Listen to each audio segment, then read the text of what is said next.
ছাত্র জনতার ব্যাপক গণ আন্দোলন ও বিক্ষোভের মুখে গত বছরের আগস্টে বাংলাদেশের প্রধানমন্ত্রীর পদ থেকে ক্ষমতাচ্যুত হয়ে শেখ হাসিনা পালিয়ে ভারতে চলে যান।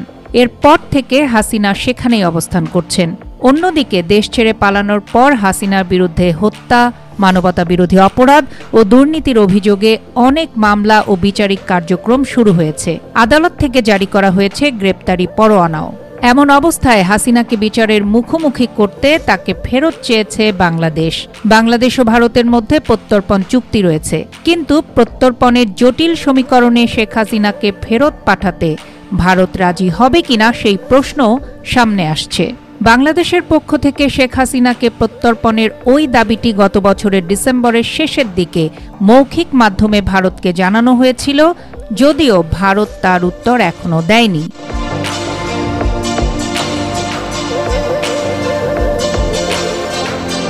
নয়াদিল্লির পররাষ্ট্র মন্ত্রণালয় এই ইস্যুতে নীরব অবস্থান বজায় রেখেছে এবং বারবার জানতে চাওয়া সত্ত্বেও কোনো মন্তব্য করা থেকে বিরত রয়েছে।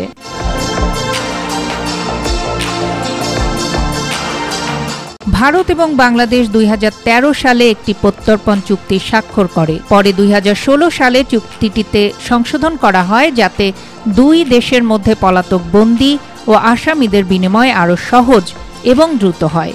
বন্দি বিনিময় এই চুক্তিটির কারণে 2015 সালে United liberation front of Assam ULFA এর শীর্ষ নেতা অনুপ চেটিয়াকে সফলভাবে বাংলাদেশ থেকে ভারতে ফিরিয়ে নেওয়ার সুযোগ পেয়েছিল নয়াদিল্লি।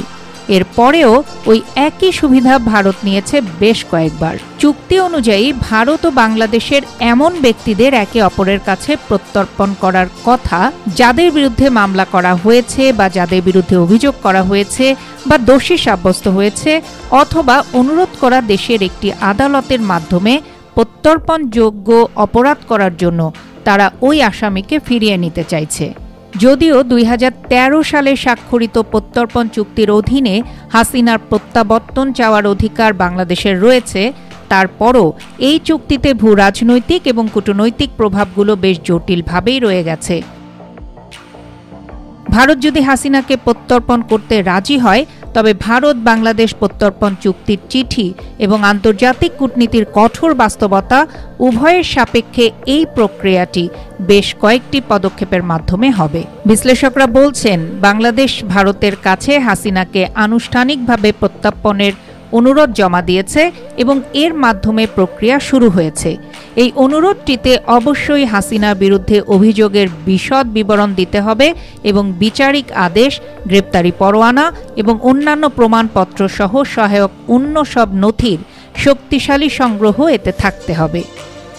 এই আশ্বাস দিতে হবে যে হাসিনা রাজনৈতিক পক্ষপাতের কারণে কলঙ্কিত কোনো বিচারের শিকার হবেন না। এখন বাংলাদেশ তো ইতোমধ্যেই এই শর্ত পূরণ করেছে, তাহলে এরপর কি? যেহেতু ভারতের সাথে ইতোমধ্যেই বাংলাদেশের প্রত্যর্পণ চুক্তি রয়েছে, ভারত সরকার পর্যালোচনা করবে এবং নিশ্চিত করবে যে চুক্তি অনুযায়ী প্রত্যর্পণের চুক্তিটি যেন যথাযথভাবে এগোচ্ছে।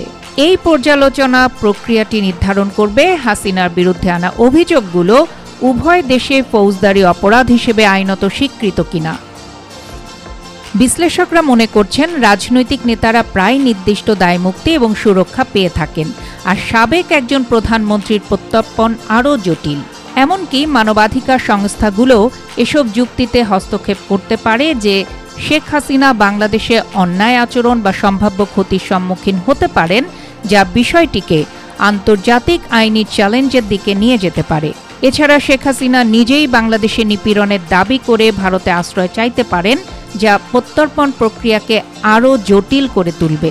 পাশাপাশি হাসিনাকে ফিরিয়ে দেওয়ার বিষয়ে ঢাকার দাবিতে সম্মত হলে অন্য দেশের সাথে ভারতের কূটনৈতিক সম্পর্ক চাপে পড়তে পারে, আবার বাংলাদেশের দাবি সোজা প্রত্যাখ্যান করলেও তা প্রত্যাশার চেয়ে বেশি বিশৃঙ্খলা সৃষ্টি করতে পারে। বিশেষ করে তা হতে পারে বাংলাদেশে গণ অভ্যুত্থান নিয়ে সম্প্রতি প্রকাশিত জাতিসংঘের প্রতিবেদনের কারণে।